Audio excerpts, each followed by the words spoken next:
Well, thank you so much for talking with me today. I All appreciate it. right. Yeah. Thanks for the time.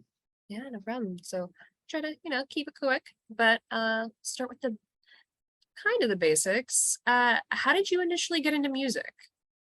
Okay. Well, my very first influence in music was through the church. My grandfather was a Baptist minister down in Virginia. So that gospel music that I heard as a kid, that was my first like real inspiration in music. But then, hanging out with my brothers and my cousins playing records, all the latest, 45s, which were, back then, that was how we heard music. And just wanting to sing and imitate the sounds we were hearing, and so we'd all get together and sing and bang on stuff. And my brother picked up guitar, so he and I would jam together. I was always the drummer, he was always the guitar player, and the Beatles were just like it for us. Very cool. So, how did you get into reggae? Started hearing an artist by the name of um, oh God, I can see clearly now. Why am I blanking on this artist? Johnny Nash. Mhm. Okay, so I started hearing his music on the radio, which was like the introduction to reggae. Come to find out later on that he was hanging out in Jamaica with Bob Marley and all those guys.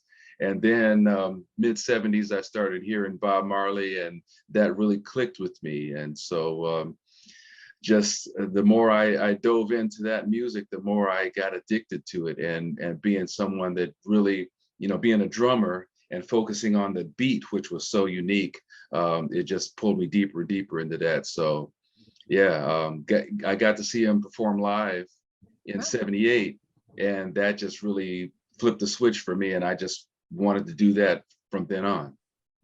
Yeah, I mean that's a good introduction. Yeah, right. That makes sense. So, are you from the Cleveland area?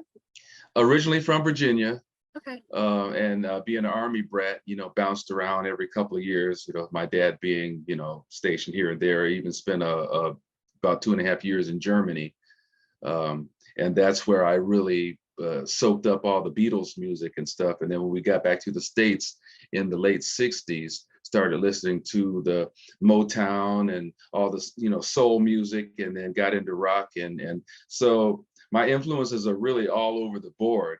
Um, but yeah, all that to say that, starting in Virginia, moving through a bunch of different places, and then landing in Cleveland in the late '60s, and that's where we just stayed after that. Okay. So you've been in Cleveland for a long time. That makes total Yeah. sense. Yeah. A lot of roots there. Yep. Is that where you found Bob Marley and everything? Was Yeah. Yeah. Started listening to Bob Marley in the mid '70s, and got to see him in the late '70s, and then uh, got into my first band in the late '70s, which was a band called Ital, which was one of the very first local Cleveland reggae groups. And never looked back. Stayed with Ital for a good 6 years or so, and then formed another band called First Light, which was like an offshoot of that. okay. And yeah, that band went up until '98, and then I formed my current band while I was still with First Light in like the mid '90s.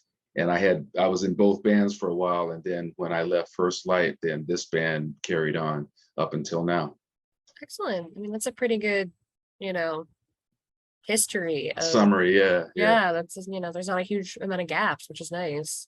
Yeah, no, I've been doing this, music pretty constantly for, over 40 years now. Wow.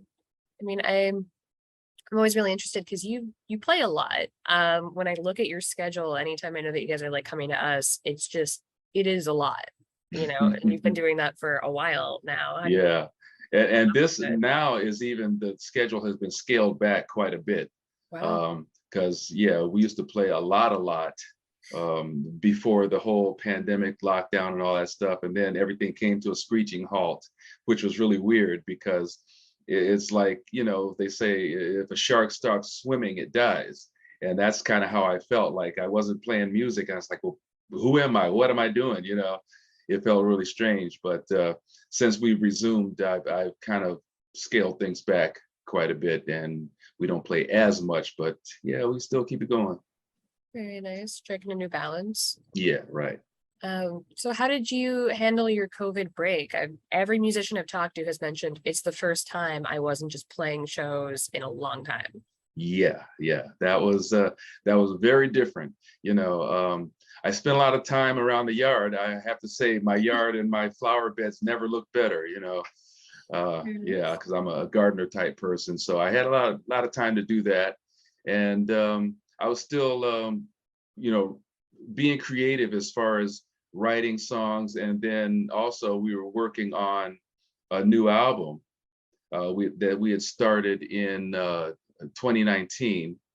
And then once everything came to a stop and the studio shut down, we found a way to do all of our mixing and stuff remotely, just like you and I are talking now.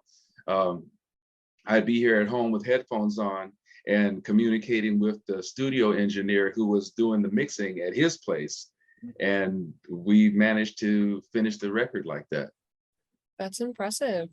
Yeah, so it was all from beginning to end. It was a 3-year process, and we just released the record like this past May. Very nice. So tell me a little bit more about this record. It's called A New Day, and it's a 10-song collection of songs that were written over a period of time. Because I'll write stuff, and sometimes it'll go into the band rotation right away, and we'll start playing them live, and then some songs just get put away into an archive for whatever. And so this record is a collection of both types of music, songs that people know from us playing live, and then some songs that people have never heard before, because we pretty much just learned them in the studio while we were playing, and then we recorded them. And so that's the only version of those songs you'll hear, and that's a first for me, because up until that time, all the songs we put on our records were songs that were time tested and well worn and played out live and really developed that way. So yeah, this was a different experiment. So do you feel like it feels different? It sounds a bit different than some of your stuff, or do you still feel like, all right, we've tested, we feel pretty good about this? I think what this record represents is a definite progression in our sound. We had time to really fine tune it and tweak it and put it away for a little bit, and then come back and listen again and say, no, we need to change this and change that. And so I feel like it's real graduation for us musically.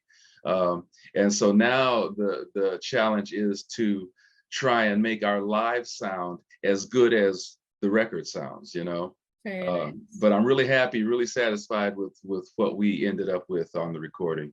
I mean, obviously, you guys have been together for a while. You've made a lot of music. How do you end up deciding what's going to be played at a specific show? That's pretty much all me, Okay. because I've got a long list here of all the songs that we know, and so when it comes time to do a show, and there was a point in time for a long time where I'd never even make a set list. I would just decide right there on stage in the moment what we were going to play, and just call it out and say, okay, we're doing this now, here we go. And I think there's something to be said for that kind of spontaneous energy, and I think people always loved us for that, because it was like unpredictable from one show to the next. They'd never know what we were going to do, and a lot of times I didn't know either. I just get on stage and say, okay, I feel like doing this now. And that worked for a long time, but I started to feel like, and some of the other guys felt like too, is like, why don't we try it with more structure, and have a list of songs where we know where we're going to go and what we're going to do, and everybody's on the same page. And I say, okay, well, let's do that. So I think that makes for a little bit more cohesive show, and it allows it to progress a little quicker. So I'll always have my song list, and I'll make a set list, print it out, send it to everybody, bring it to the show, so everybody knows here's what we're doing, here's where we're going. And so I just make a plan like that. Makes sense. I mean, the spontaneity is nice, but you have to be like really well rehearsed to be like, okay, we're doing that one. Every show? And it's funny you should say well rehearsed too, because this band never rehearses. Are the Never. shows the rehearsal? Is that part of the Yeah, that's pretty okay. much it. Yeah, when we even after we hadn't seen each other for like 3 months, during the lockdown, our first show getting together, it's like, okay, well, let's see what we remember. And yeah, it was like those 3 months never happened. It was like we just played last week. We know each other so well, and we know the music so well. It's ingrained in us. So we just play. Something really impressive with that. It's probably, you've been in several bands now. Is this the longest term running one? Most definitely. So do Yeah. you kind of feel that difference of like, oh, we've been doing this a long time together?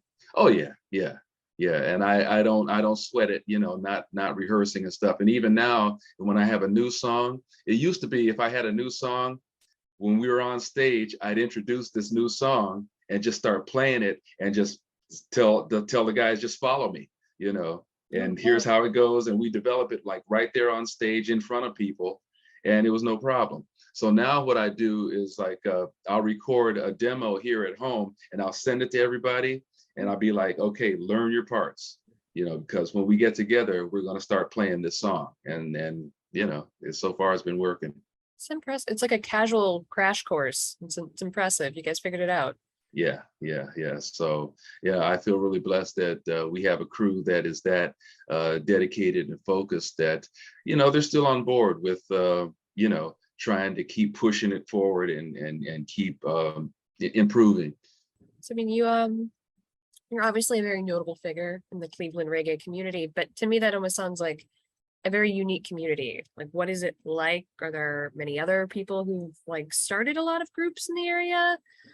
Or how do you find people who get it? I call it the Cleveland reggae family. Okay. And it's just, there's a hardcore, I won't say a cult, but just, a following of people who love the music, love the vibe, and love the feeling, love how it feels when we get together and have our little gatherings, and I've had people tell me this so many times that the music just really lifts their spirits, and if they could have had the most crappy week ever, but when we get together and we play, it's like it just elevates. Yeah, and it for that period of time, everybody just feels that spirit, that oneness, you know. And I say it's because of the style of music it is, which is based around the heartbeat. The rhythm of reggae is based around the heartbeat, which is the universal rhythm, right? We all feel that. We all have a heartbeat, and we all, once we tune into that and we're all on that same vibe, everybody just moves as one. And so, yeah, that's the people that come hear us, and even first timers tell me that, man, I've never felt this before. And that's a beautiful thing to hear, you know? It's really excellent. Yeah, so in finding your current bandmates, were they people that you've like worked with before? Were they people that were coming to shows? It's a mixture. It was a very organic building process. The guy that started the band with me, like from day one, his name is Peter Platt, and he's my keyboard player. He was in another band when I was with First Light back in the 80s and 90s. He had his own band going, and we would do shows together. And he and I just kind of resonated with each other. We just really clicked and started collaborating on music. And that was the seed of what the Plus Band is now. And then, um, you know, the there's a member of our band who just turned 80.